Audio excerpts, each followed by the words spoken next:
He terrorized drivers with his violent road rage attacks, and tonight a new accuser says he's not just violent while driving. Yeah, Nathaniel Radimak served time for attacking cars and nearly a dozen drivers in Southern California. And now he's facing new felony charges for this, punching a teenager in Hawaii after the girl asked him to slow down while her mother taught her how to parallel park. And tonight, another woman's coming forward claiming Radimak attacked her too. Oh, she's scared, but she is speaking out, and she has video of their run-in at a gym. Walk up again.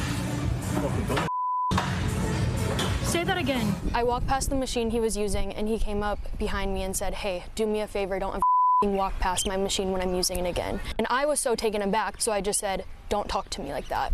And then he said, "You want to try me? I'll sock you right in your face." And that's when she took out her phone and hit record. What is your problem? I'm telling you right now, things ain't looking good. Seconds later, he took a swing at her, alarming bystanders. Why are you recording? Get away! Hey, what's going on? The woman said Radimak came so close to hitting her. It was a hair. It was a hair away. It happened so quick. I saw him getting close to me, so I was automatically I guess in defense mode. After the incident, the woman used this screenshot from the video to do an image search of the man, and his face was matched to headlines of Nathaniel Radimak, who was convicted in Southern California for a string of road rage attacks. He was sentenced to a 5-year term but paroled after 10 months. The 38-year-old made headlines again in Oahu for this attack on May 7th.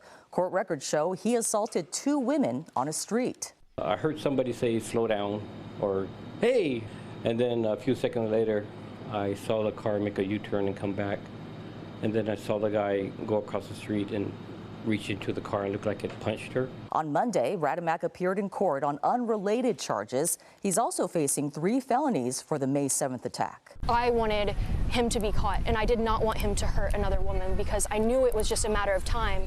If no one did anything, he was going to do it again. Get away! Hey, what's going on? Well, Radimak is being held in Hawaii on $100,000 bail. He was scheduled to make another court appearance today, but that didn't happen. And here's why. As we reported yesterday, the serial attacker was himself attacked in jail and beaten by his fellow inmates.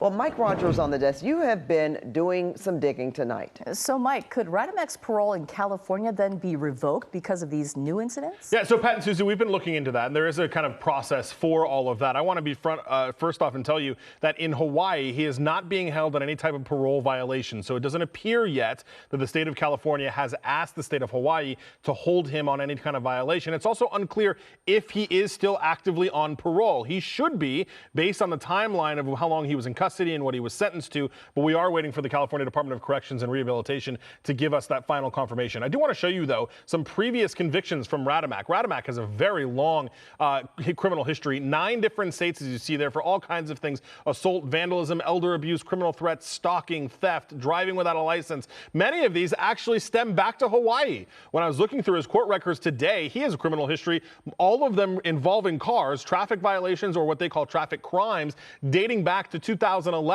I also want to show you a new photo of Radimak. That was his first photo. This is his second photo after it appears he returned from the hospital, because you can see he is very beaten up in this photo. Black eyes, what appears to be a busted nose as well, standing in front of that height board there in the Hawaii Department of Corrections. Now, we also know that he was supposed to be in court, as you mentioned. He was not. The case was held over until May 22nd. He is still in the custody of the Hawaii Department of Corrections as a result of what he is now facing, those new allegations, those 3 assault charges for what happened to that mom and her daughter. It's unclear if charges will be filed in that gym incident, and we'll have to wait and see if the state of California wants to violate his parole. A couple ways that could happen. They could just issue a warrant and bring him back on parole violation, or if he gets picked up here in the state of California, it all really depends on the specific type of parole that he's on and the conditions of his parole. As soon as we hear back from CDCR, we'll be sure to let you know. All right, very good, Mike. Thank you so much.